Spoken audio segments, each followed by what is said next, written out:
Good evening from the News Radio, 1120 AM and 93.7 FM KPNW studios. I'm Bill Lundun, co-host of the Wake Up Call that you'll hear on this fine radio station, 6 a.m. to 9 a.m., Monday through Friday, and also streaming online at kpnw.com. Tonight's news brought to you by Dr. Michael Bratland of Chris Dental, where if you call him today, they'll see you today. He's the only dentist I know that actually will give you his cell phone number, which is pretty cool. I send him pictures of kittens. All right, here's a look at the stories we're following. Well, congratulations. A whole bunch of Oregonians coming up on September 1st will automatically be criminals.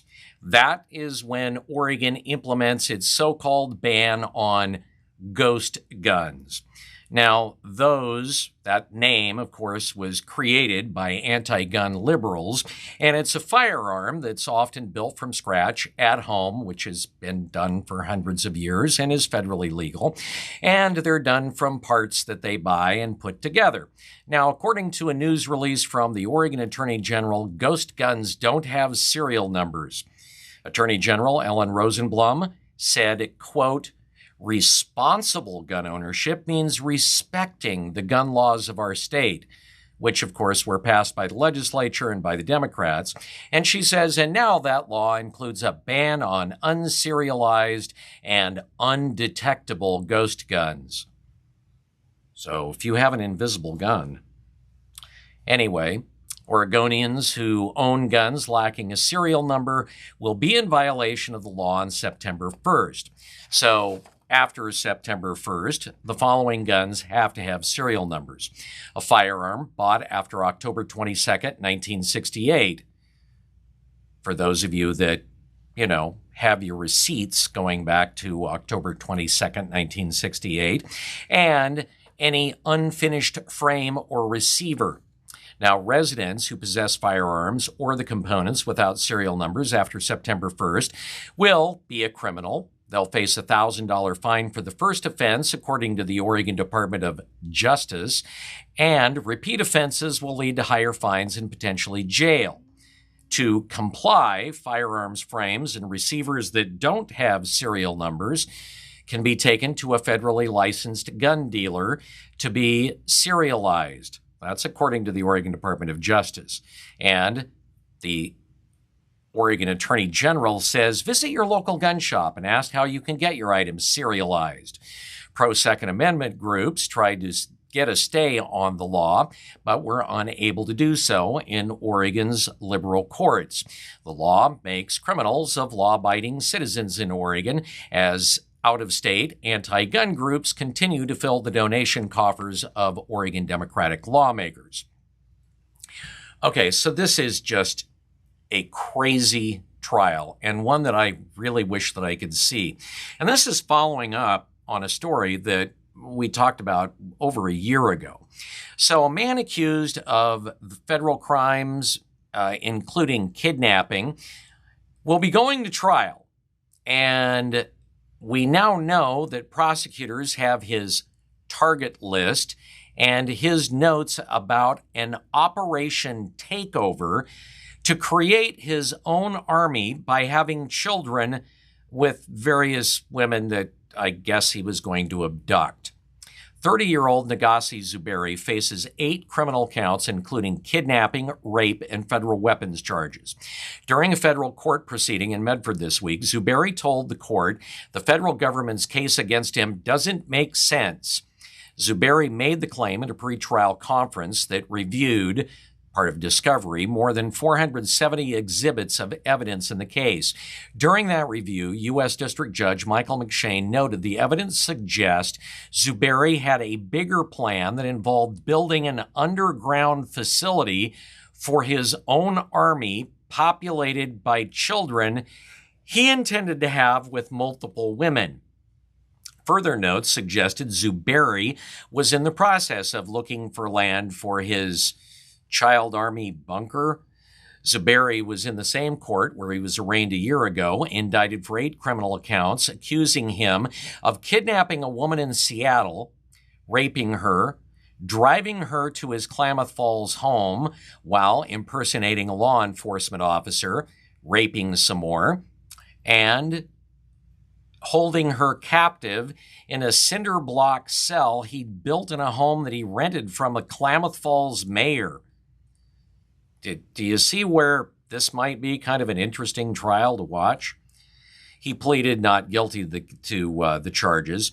Zuberi's case record says that the woman, identified as adult victim 1, broke out of the homemade cell by her bare hands, took a gun from Zuberi's vehicle, and escaped with the help from a passing motorist. She was also able, thanks to that motorist, to get medical attention and contact police. Zuberi spoke briefly, defending himself, challenging the case, saying, "I learned the government is planning to say something about my son that's not true." I really want to see this case. So state economists are projecting that Oregonians are going to receive almost $1 billion kicker tax credit in 2026 as personal and corporate income tax revenues continue to exceed expectations.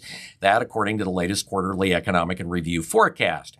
Tax revenue also means that Oregon lawmakers will have $676 million more than previously expected to allocate in next year's legislative session. Well, that's, I guess, the good news. Then there's the bad news. The latest revenue forecast reveals that Oregon's economic situation is precarious, with stagnant growth, persistent inflation, and rising costs posing ongoing challenges for the state. And despite the revenue increases, the forecast underscores the need for cautious budgeting and prudent spending as the state is facing significant economic uncertainty. Senate Republican leader Daniel Bonham says the forecast is a clear warning that we have to exercise physical restraint. He says Oregon families are already feeling the squeeze from high costs, and it's imperative we don't add to the burden by overspending. Now, the forecast, while showing some improvements in revenue projections, highlights the continued pressure from inflation and the impact of rising costs on state finances. Senate Republicans are cautioning against relying on the modest gains to justify increased willy-nilly spending, emphasizing the importance of actually prioritizing essential services and then addressing the long-term financial health of the state. Well, everybody was all happy about the University of Oregon joining the Big Ten. Well, now they're mad because they won't be able to see the games. So Comcast is getting complaints because they're not going to be carrying any of the Big Ten games now. And that means that, well, they won't, unless they go to the game, won't be able to see any of the former Pac-12 teams when they move to that conference, which is coming up soon. That news erupted earlier this week that Ducks fans couldn't watch the games on Comcast, and those that didn't have tickets were, well, going to miss the home opener this weekend. The Big Ten, in a statement, said that the Big Ten Network is proud to present an expanded slate of live sporting events featuring the newest members of the conference. However, they said, quote, most Comcast subscribers won't see the games. As the one distribution partner, they continued, that declined to expand along with us, Comcast Xfinity viewers in many areas won't have access to live broadcasts of highly anticipated inaugural Big Ten season games, like Oregon, UCLA, USC, and Washington. Well, now the much maligned Comcast said in a statement, quote, and this is laughable, we're sensitive to the impact these costs have on our customers. Comcast? Since when? Anyway, they further said, we've been in discussions with the Big Ten Network to find a solution to make former Pac-12 games available to the people who want them while not forcing others to pay for content they don't want to watch. We hope to be able to reach a fair agreement. In other words, stay tuned for what you're not going to be able to see. Or what you may. Or might. We don't know. County commissioners from around Oregon have blasted Oregon's efforts once again to create a wildfire hazard map of every tax lot in the state. And what they pointed to were examples like asphalt airport runways, 3 parcels in a 64-home division, and a gravel lot being labeled as high hazard. Commissioners voiced their concerns during a hybrid live and online meeting hosted by the Association of Oregon Counties in Salem. One of the commissioners in attendance, Josephine County Board of Commissioner John West, said, "How is this map going to make us safer? How is this map going to stop wildfires?"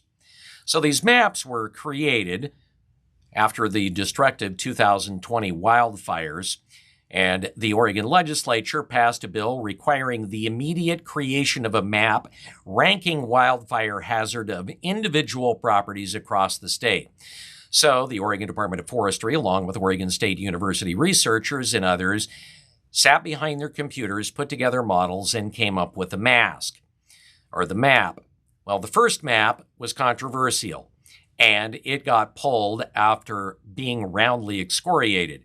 Now they have a new map, which apparently isn't much better than the first. Josephine County Commissioner Herman Bartscheiger said the people crafting the map have to check conditions on the ground and not just sit at computers doing modeling. While liberal Benton County Commissioner Nancy Weiss said she wanted more properties in Benton to be rated as high hazard. That's the home, by the way, of Corvallis, nearby where I live. And yeah, that person, unfortunately, is one of my commissioners. OSU researcher Andy McAvoy said it's basically impossible to verify the conditions on the ground that match the map and go out and do that in person.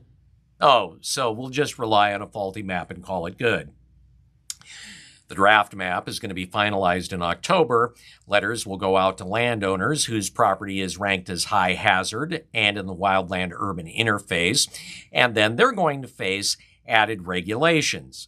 Commissioners of a number of counties had a long list of properties they don't think the map's wildfire hazard ratings for are accurate. Many rural commissioners say more inaccuracies are going to emerge, especially since landowners in high hazard and wildland urban interface areas haven't gotten their nasty grams from the state yet. Yamhill County Commissioner Lindsay Burschauer said insurance rates jumped dramatically after the state released its first map. And she said, "When I say the legislature has made it unlawful for insurance companies to use this map, our constituents laugh in our face. No one believes that." Landowners with high hazard property in the wildland urban interface are going to be required to reduce fuels on their property, and construction and remodeling is going to have to be done with more expensive fire-resistant materials, which, according to state estimates, will add right around 11% to construction costs. But hey, that's okay. It's other people's money. Commissioners say the state need to make the process appealing a hazard rating as easy as possible. Again, Yamhill County Commissioner Burschauer says the current process is onerous and scary to most homeowners and require them to spend thousands of dollars in legal fees to navigate. But again, Oregon state lawmakers don't care. It's not their money. It's yours. It's okay. It's all good. This look at the news brought to you by Dr. Michael Bratland of Chris Dental. Time to turn it back over to Rick so he can get real.